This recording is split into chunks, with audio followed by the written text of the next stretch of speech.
Sasa somo letu la leo tunajifunza kuhusu nguvu ya maneno. Somo letu la leo linasema unachokisema kina nguvu gani, na ukweli kuhusu nguvu ya maneno. Unajua watu wengi wameshazoea kuzungumza maneno, lakini hawajui asili ya maneno wanayozungumza. Na wengine wanaona kuwa ni maneno tu ya kawaida wanayotoa mdomoni, lakini maneno yana uwezo wa kuumba kitu au kuharibu kabisa kitu. Sasa leo tutaenda kuangalia nguvu ya maneno. Kwa nini maneno yana uwezo ya kumbadilisha mtu, lakini pia maneno yanaweza yakamsaidia mtu akafanikiwa katika maisha. Karibu tujifunze pamoja, lakini kama ni mara yako kwanza kujiunga na channel hii ya Elikhan Mtz, karibu sana na usahau kusubscribe.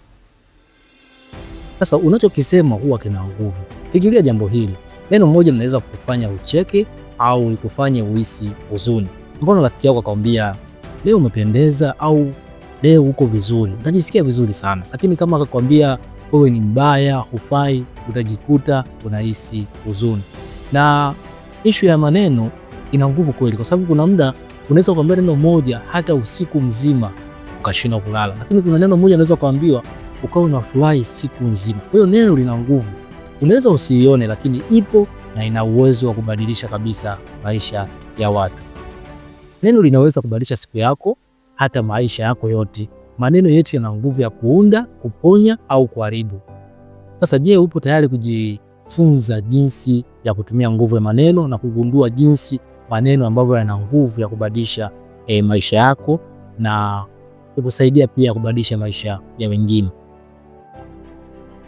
Sasa maneno si sauti tu au maandishi, kwa sababu ingekuwa tu ni hivyo yasingekuwa na uwezo wa kubadilisha watu au hata mtu husika ambaye anayasema. Kwa maneno ni zaidi ya kile ambacho tunakisikia au kile ambacho kinaandikwa. Maneno yana nguvu zaidi ya kile. Sawa, maneno yanatokana na maandishi au sauti, lakini yana nguvu zaidi ya hivyo vitu ambavyo tumevizoea. Yanaweza kuathiri hisia zetu, yanaweza kuharibu imani, na pia yanaweza kuathiri matendo yetu. Mfano, ukiambiwa huwezi, wewe waga ni mzembe, una uwezo, utajikuta kweli unakuwa vile vile kama ulivyoambiwa au kama vile vile ulivyosema wewe. Na maneno ambayo unajitamkia mwenyewe ndio huwa yana nguvu zaidi kuliko yale ambayo unaambiwa watu, kwa sababu yale unayotamka mwenyewe manake umeconfess, yani manake umeyahalalisha kwamba kweli wewe uko hivyo. Kwa sana maneno ambayo unasema hivi, mimi niko hivi au mimi ni wa hivi, hayo waga unaconfess mwenyewe kwamba wewe ni wa aina fulani.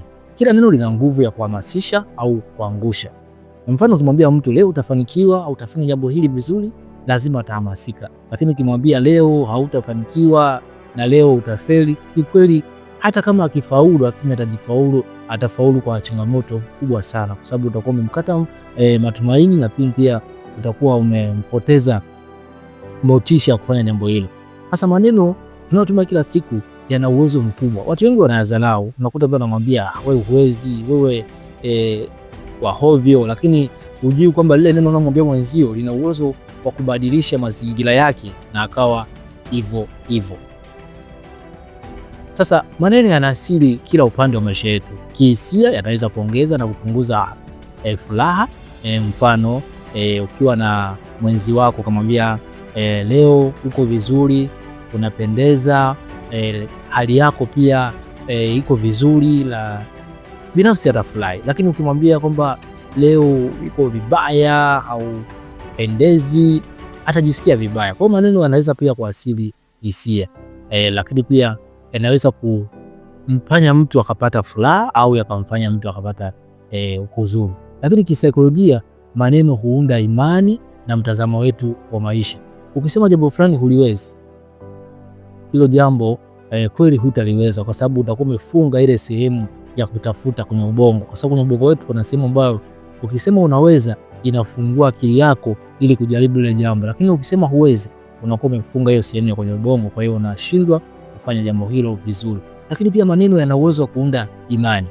Unaponirudia neno mara kwa mara nitengeneza imani. Kwa hiyo ukirudia maneno mara kwa mara ambayo yanakuharibu kifikra, yanaweza kutengeneza imani hiyo. Ukirudia kila siku, mimi siwezi, mimi ni dhaifu au mimi ni maskini, utajikuta unakuwa hivyo hivyo, kwa sababu umeshatengeneza imani hiyo. Lakini pia kijamii, kuimarisha na kuharibu mahusiano na familia, marafiki au watu wetu ambao tunafanya nao kazi katika maeneo ya kazini. Maneno yanaweza yakatengeneza mahusiano mazuri katika familia, mahusiano, marafiki, lakini pia na maeneo ya kazi. Mfano unafanya kazi na wafanyakazi wenzio, kwa unawatukana, unawaambia maneno makali, hautakuwa na mahusiano nao vizuri. Hata kwenye familia, ukiwa unaishi na watu vibaya, hautakuwa na mahusiano mazuri, kwa sababu chukua mfano mtu kumwambia wewe ni mpuuzi tu au wewe huna akili, utajikuta yule mtu atajisikia vibaya, na akishajisikia vibaya basi hatakuwa na amani akiwa karibu ya kwako. Lakini ukimwambia vipi kwamba wewe uko vizuri, leo umefanya kazi zako vizuri, utajikuta unakuwa vizuri na utafanya kazi vizuri na utashirikiana vizuri. Maneno pia yanaweza kuathiri ufanisi wetu wa hali ya kufanya kazi vizuri. Mfano unafanya kazi yako, akaja bosi akwambia, yani wewe waga uwezaji, yani wewe waga ni wahovyo. Ile kazi hauwezi kuifanya vizuri kwa ufanisi mkubwa. Lakini vipi kama bosi wako anaenda kukwambia kwamba leo nimefurahi sana kwanza kuifanya hiyo kazi, kwa sababu wewe una uwezo mkubwa na naamini utaifanya vizuri zaidi. Hiyo kazi utaifanya vizuri na itapendeza, kwa sababu utakuwa umepata hamasa na kuifanya kwa moyo wote, na utakuwa na furaha na amani ya kufanya kazi hii. Sasa kuna maneno ambayo yanatujenga na kuna maneno ambayo yanayotuharibu. Hebu leo tuangalie maneno ambayo yanatujenga. Tunaweza kutumia maneno yetu kutujenga badala ya kutuharibu. Badilisha neno siwezi, sema ninaweza, au acha kusema sitajaribu, sema nitajaribu. Unajua kuna baadhi ya watu wanapenda sana kujitamkia maneno, mimi siwezi, mimi hili jambo ni gumu. Lakini badilisha hayo maneno unayosema mimi siwezi, useme nitaweza au nitajaribu. Na yale mambo ambayo unasema mimi hili jambo ni gumu kabisa, jaribu hata kujaribu, kwa sababu hata kama umejaribu utaona baadhi ya vitu ambavyo utajifunza kupitia ile jambo unalosema huwezi kabisa. Kwa hiyo badilisha ile maneno ambayo unasema mabaya, ukazungumze maneno ambayo yanakujenga. Baada ya kusema huwezi, sema naweza. Baada ya kusema sitajaribu, sema nitajaribu. Maneno ambayo ni yanakuwa chanya, kuinua moyo wako na kwa wengine, yanaweza kufanya ujisikie imara na pia kuhamasisha wengine na kuleta mabadiliko chanya katika maisha ya kila siku. Badala ya kusema kwamba mimi siwezi, hili jambo ni gumu, sema naweza. Sema nitajaribu.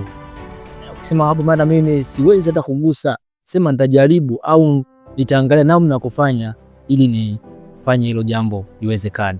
Usipende kusema maneno ambayo yanakuharibu. Maneno yanayokujenga ni yale ambayo yanakuimarisha wewe na watu wanaokuzunguka. Epuka kusema maneno ambayo yanakuharibu. Sasa maneno yanayokuharibu ni kinyume cha maneno yanayojenga. Mfano maneno yenye lawama, unamlaumu mtu, bwana wewe waga uwezaji kazi, wewe ni mzembe, chuki, kejeli, kashfa, kusema watu vibaya. Unakuta watu wamekaa kwenye vijiwe wanawasema watu wengine, au wewe mwenyewe pia unamsema mtu mwingine.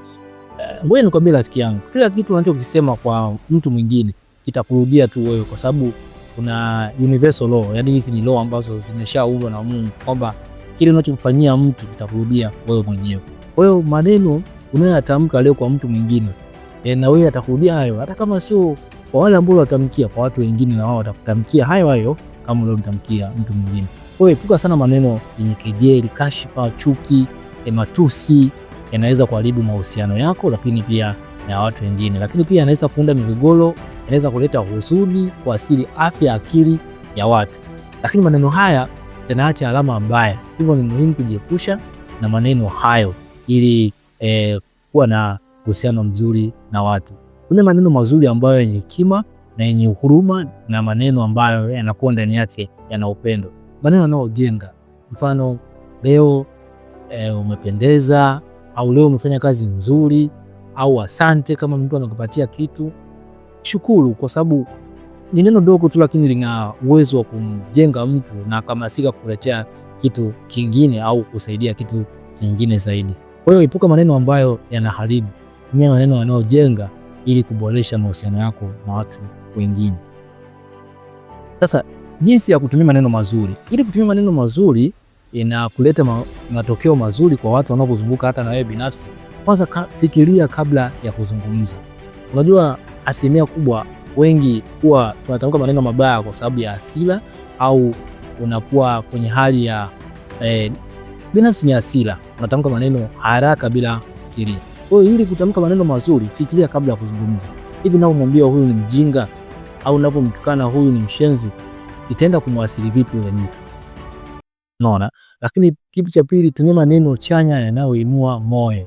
Mwambie mtu asante, mwambie leo uko vizuri, mwambie kazi zako unafanya vizuri. Baadaye ya kusema kwamba wewe huwezaji kazi, mzembe, hayo yanakuwa hayamuinui mtu, baadaye yanamshusha chini. Lakini maneno ya kuinua ni yale ambayo yanamjenga. Lakini pia sikiza kwa makini kabla ya kujibu. Watu wengi waga wanakimbilia kujibu kabla ya kusikiliza. Msikilize mtu vizuri, na ukimsikiliza mtu vizuri utajua namna gani ya kumjibu. Na hekima ni kusikiliza zaidi kuliko kujibu, sababu unaponisikiliza utajua mambo mengi zaidi kuliko kujibu haraka. Na hii ni saikolojia. Unapokuwa unaongea na mtu ukawa unamsikiliza, huwa anaongea maneno mengi zaidi ambayo hata baadaye anaweza kukusaidia hata namna ya kumjibu au namna ya kutatua migogoro yenu. Lakini pia weka maneno chanya kwenye barua pepe, mitandao ya kijamii na mikutano. Kwa kufanya hivyo unaunda mazingira mazuri na unasaidia na wengine pia kuimarisha hisia zako, lakini pia na za wengine. Kwa hiyo kwenye email, unapotuma barua pepe au katika mitandao ya kijamii, watu wengi wameshazoea kwa mitandao ya kijamii unakuta anaweka status matusi, anatukana watu. Hayo yanakuharibu wewe taratibu, lakini pia yanaharibu na mazingira ya watu wanaokuzunguka.